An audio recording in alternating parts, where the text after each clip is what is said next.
MH3 को like और subscribe करें। Thank you.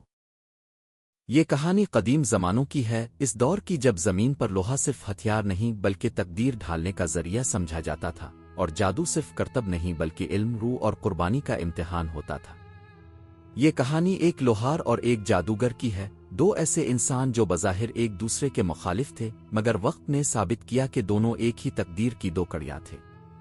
बहुत दूर बर्फपोश पहाड़ों और घने जंगलात के दरमियान एक कदीम बस्ती आबाद थी जिसे सिंगारपुर कहा जाता था। इस बस्ती के किनारे एक पुराना सा भुट्टा था जहां दिन रात आग जलती रहती थी। इसी भट्टे में एक लोहार रहता था जिसका नाम आज़र था।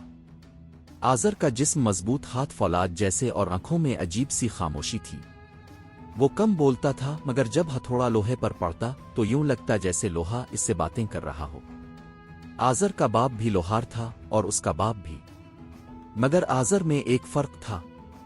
वो लोहा सिर्फ काटने या मारने के लिए नहीं बनाता था, वो लोहे में रूह फूंकने का हुनर जानता था। इसके बनाए हुए हथियार मैदान जंग में कभी बेवफा साबित नहीं होते थे। लोग कहते थे कि आज़र के हथौड़े में दुआ शामिल है। इसी बस्ती से कुछ फासले पर जंगल के ऐन वस्त में एक शिकस्ता मीनार खड़ा था।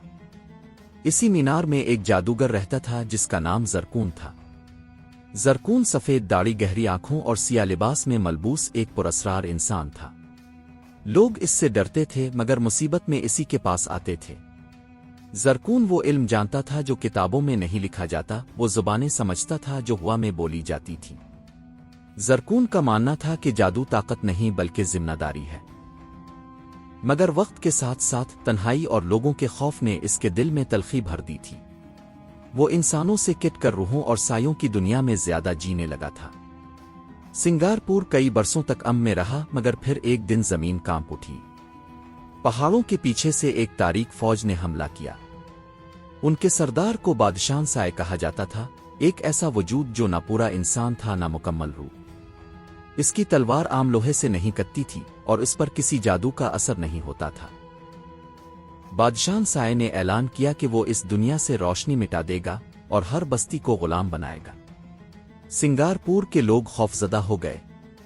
वो आज़र के पास गए कि वो कोई ऐसा हथियार बनाए जो इस तारीक कुव्वत का मुकाबला कर सके। आज़र ने कई दिन भट्टे में गुजारे। इसने सबसे खालिस लोहा चना पहाड़ के दिल से निकला हुआ, मगर जितनी भी तलवारें इसने बनाई वो सब आम साबित हुईं।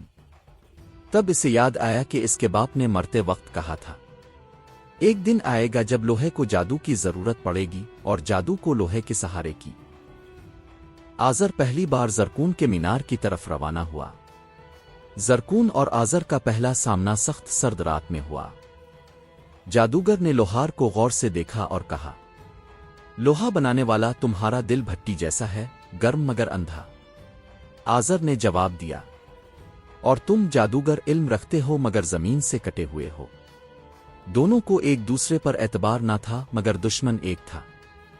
ज़रकून ने पेशगोई की कि बादशाह साए को मारने के लिए एक ऐसी तलवार दरकार है जिसमें जमीन का लोहा और रूहों का जादू दोनों शामिल हों।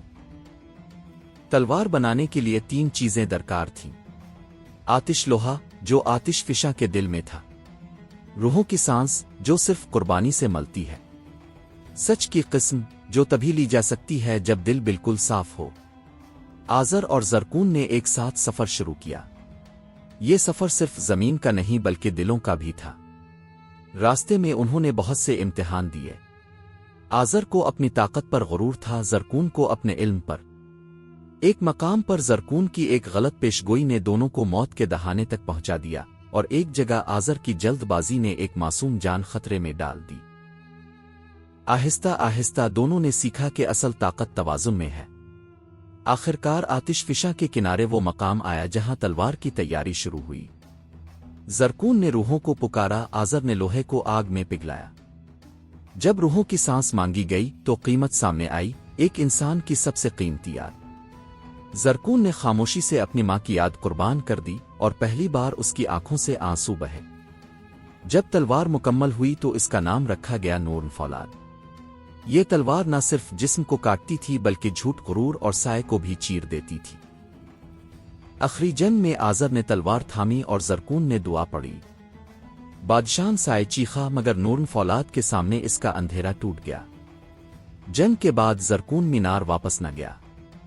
وہ سنگارپور میں رہنے لگا، لوگوں کو جادو نہیں بلکہ حکمت سکھانے لگا۔ آزر نے ہتھیار بنانا کم کر دیا اور اوزار زیادہ۔ کہتے ہیں آج بھی اگر کسی لوہے میں عجیب سی روشنی ہو یا کسی دعا میں ہلکی سی گرمی تو سمجھ لو کہ لوہار اور جادوگر کی دوستی ابھی زندہ ہے۔ MH سٹریز کو لائک اور سبسکرائب کریں، تھینک یو۔